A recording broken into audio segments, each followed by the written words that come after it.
से पहले सीएम बदलने का दाव कितना सफल होता है? बीजेपी कई बार कर चुकी ऐसा। केंद्र शासित प्रदेश दिल्ली के मुख्यमंत्री अरविंद केजरीवाल ने 2 दिन में इस्तीफा देने का ऐलान कर दिया है। केजरीवाल ने कहा है कि आम आदमी पार्टी के विधायक नया मुख्यमंत्री चुनेंगे। दिल्ली में सियासी हलचल के बीच यह तय हो गया है कि आम आदमी पार्टी नए मुख्यमंत्री के साथ चुनाव मैदान में जाएगी। ये पहला मौका नहीं है जब किसी प्रदेश या केंद्र शासित प्रदेश में चुनाव से ठीक पहले मुख्यमंत्री बदला गया हो। भारतीय जनता पार्टी तो एंटी इनकम्बेंसी की काट के लिए सीएम बदलने, सीएम फेस घोषित किए बगैर चुनाव मैदान में उतरने का दाव आजमाती रही है। चुनाव से पहले सीएम बदलने का दाव कितना सफल होता है? दिल्ली चुनाव से ठीक पहले सीएम बदलने का दाव बीजेपी ने 1998 के दिल्ली चुनाव से ठीक पहले चला था। पार्टी ने तब विधानसभा चुनाव से ठीक पहले मुख्यमंत्री साहिब सिंह वर्मा को हटाकर उनकी जगह सुषमा स्वराज को सीएम बनाया था। दिल्ली की 5वीं और पहली महिला मुख्यमंत्री सुषमा तब 53 दिन तक सीएम पद पर रहीं। बीजेपी सुषमा स्वराज की अगुवाई में ही चुनाव मैदान में उतरी और तब पार्टी हार गई थी। 1993 के चुनाव में 70 सदस्यों वाली दिल्ली विधानसभा की 49 सीटें जीतने वाली बीजेपी 15 सीटें ही जीत सकी थी। गुजरात के 2022 चुनाव से पहले 2021 में ही बीजेपी ने सूबे की सत्ता का चेहरा बदल दिया था। 2017 के चुनाव में बीजेपी की जीत के बाद विजय रूपाणी को मुख्यमंत्री बनाया गया था। सरकार का कार्यकाल 2022 में पूरा होना था और इसी साल चुनाव होने थे, लेकिन पार्टी ने 2021 में ही सीएम बदल दिया। बीजेपी ने गुजरात सरकार की कमान भूपेंद्र पटेल को सौंप दी। पार्टी का यह प्रयोग सफल भी रहा। बीजेपी विधानसभा चुनाव में 150 से अधिक सीटें जीत प्रचंड विजय के साथ सूबे की सत्ता में वापसी कर ली थी। उत्तराखंड बीजेपी ने उत्तराखंड चुनाव से ठीक पहले तीरथ सिंह रावत की जगह पुष्कर सिंह धामी को मुख्यमंत्री बना दिया था।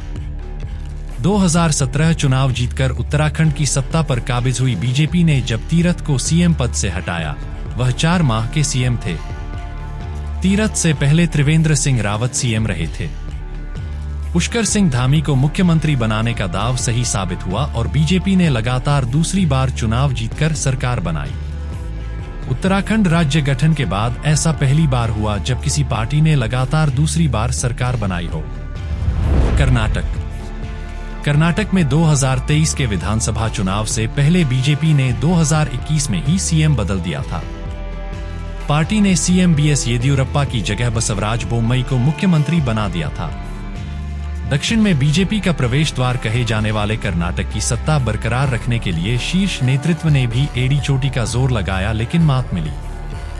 कर्नाटक चुनाव में विपक्षी कांग्रेस को जीत मिली थी और बीजेपी को चुनावी बाजी हारकर सूबे की सत्ता से बाहर होना पड़ा था। कर्नाटक में बीजेपी का सीएम बदलने वाला फॉर्मूला फेल हो गया था। त्रिपुरा बीजेपी ने सत्ता के नेतृत्व परिवर्तन का फॉर्मूला लेफ्ट का गढ़ रहे त्रिपुरा में भी सफलतापूर्वक आजमाया। बीजेपी ने 2018 के चुनाव में जीत के साथ पूर्वोत्तर के इस राज्य में पहली बार सरकार बनाई थी। सूबे में बीजेपी की सरकार बनी और बिप्लब देब सीएम बनाए गए। 2023 के चुनाव से पहले पार्टी ने बिप्लब की जगह माणिक साहा को मुख्यमंत्री बना दिया।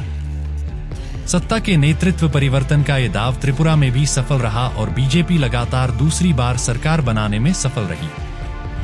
हरियाणा किसी राज्य में चुनाव से पहले सीएम बदलने का सबसे ताजा प्रयोग हरियाणा में देखने को मिला, जहां बीजेपी ने लगातार 2 बार के सीएम मनोहर लाल खट्टर को पद से हटाकर सरकार की कमान नायब सैनी को सौंप दी थी। ये परिवर्तन लोकसभा चुनाव से ठीक पहले हुए था और आम चुनाव के नतीजों पर इसका सकारात्मक असर देखने को नहीं मिला था। बीजेपी को 10 में से 5 सीटों पर हार का सामना करना पड़ा था। हरियाणा में फिलहाल विधानसभा चुनाव हो रहे हैं। सूबे में बीजेपी का ये दाव कितना सफल रहता है, ये 8 अक्टूबर की तारीख बताएगी जब हरियाणा चुनाव के नतीजे आएंगे।